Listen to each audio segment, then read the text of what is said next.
Мы дождались ламантин.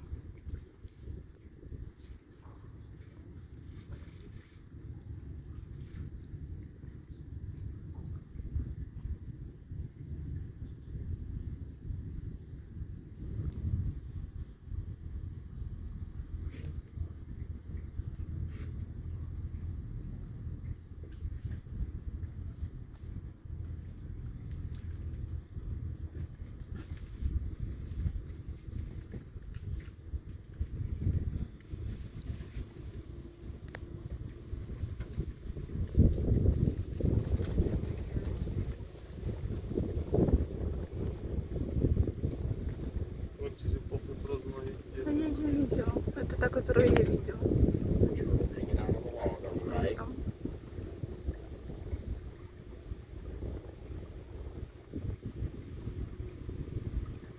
Что, не успела заснять, да? Ламантины не вынырнули.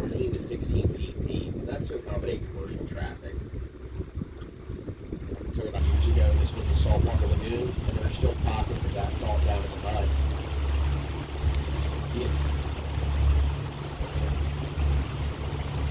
You get too much of that salt built up in your system, it can lead to physical disabilities, mental dysphoria, and wreck your kidneys. That's why you're not supposed to drink seawater if you're ever adrift in the ocean.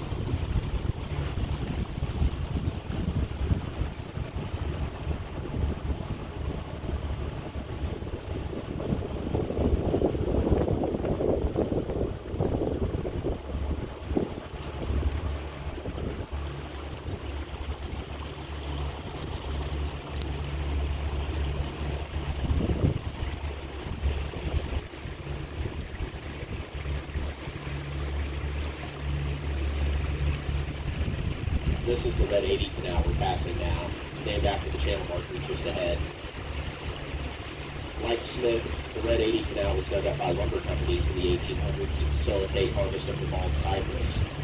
And they wanted bald cypress wood because it's very hard and resistant to pests like termites, and it's also resistant to rot, so it was an ideal wood for building ships and houses. Turns out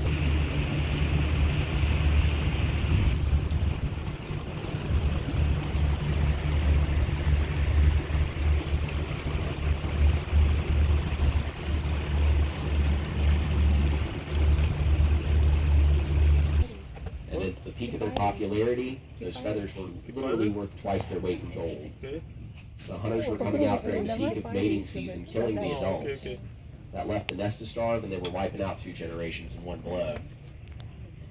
This bird's big saving grace was the Audubon Society. A group of women from Massachusetts banded together. Thank you. Within 5 years of first approaching congressional officials, not only did those women help to get legislation pushed through, but they also had ongoing conservation efforts on the ground. That was all before women's suffrage.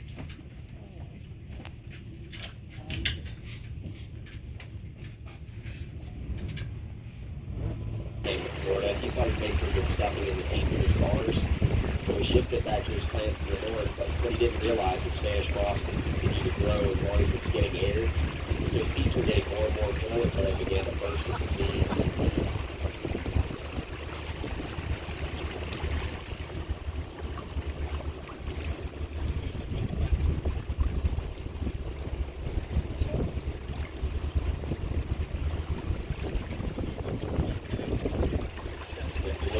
On the left, you'll see the one house on our tour up on stilts back there.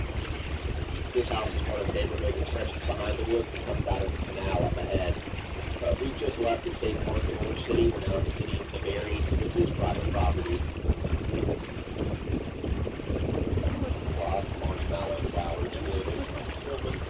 You might see some bigger pink flowers mixed in with the marshmallow, but that's swamp hibiscus.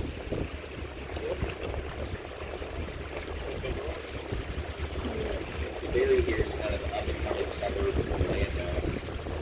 Sanford and Lake area pretty well filled in, so this is supposed to be the next hot spot. I'll tell you how advanced the Berry is. They even have their own Walmart now, so they're allowed to stay out after 9 o'clock when they're in town. If you look over on the right where there's vegetation smashed down, there's a mound of sticks and mud back there. Oh my, I don't see it now. There was an alligator nest back here they might have patched out. Oh, it's still back there. I'm sorry. Let's see if I Get us a little closer. That water's coming up, getting pretty close to that nest. Hopefully those eggs hatch soon. Typically eggs do hatch in August. Mothers will build the nest in June, and then it takes 60 to 65 days of incubation for the eggs to hatch.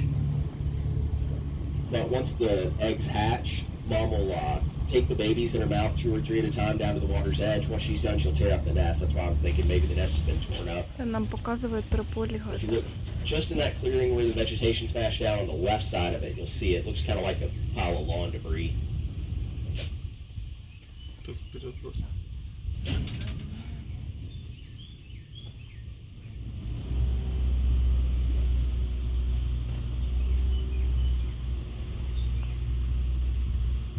Самое печальное, если у тебя вот эти 7 дней выпадают на месячный.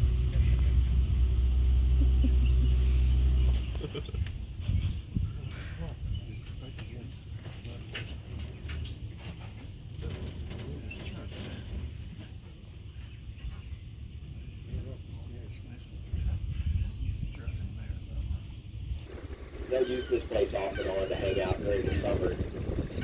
Last year there was there's the limpet screaming. So last year there was a manatee hanging out in this lagoon named Phyllis. She's one of the largest in the area, weighing in around 2,500 pounds. She had a couple of calves with her last year. One was her own and the other she adopted. The way manatee adoptions work is sometimes the mother realizes that she can't take care of her calf, so she'll leave it where others might congregate, and hopefully another nursing female will take over for her. This is Goat Run we're heading into. We've left the main channel again.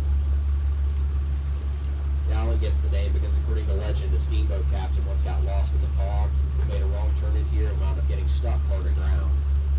To get loose, the crew had to remove everything they could, including goats and chickens.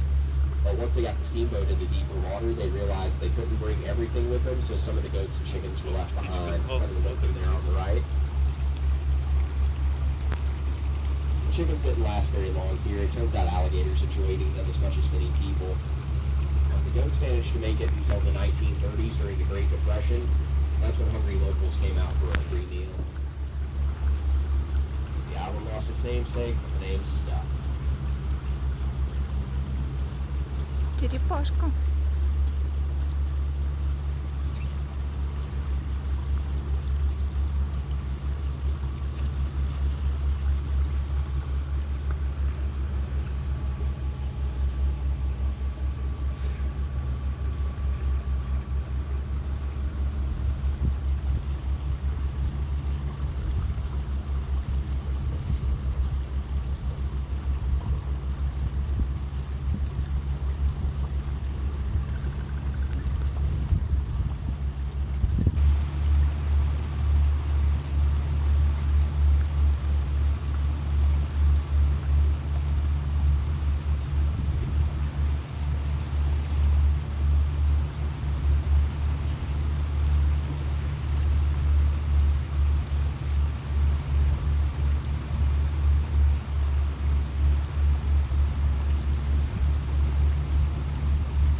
If you notice the little pink blobs near the bottoms of the tree trunks, looks like somebody stuck bubble gum out there.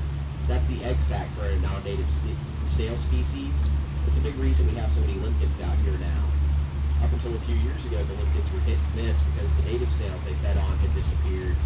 They were adapting and eating other shellfish like mussels, but they need the snails for fertility. Now we've got this non-native species that showed up. It's exploded in population, and with them, so have the limpet numbers.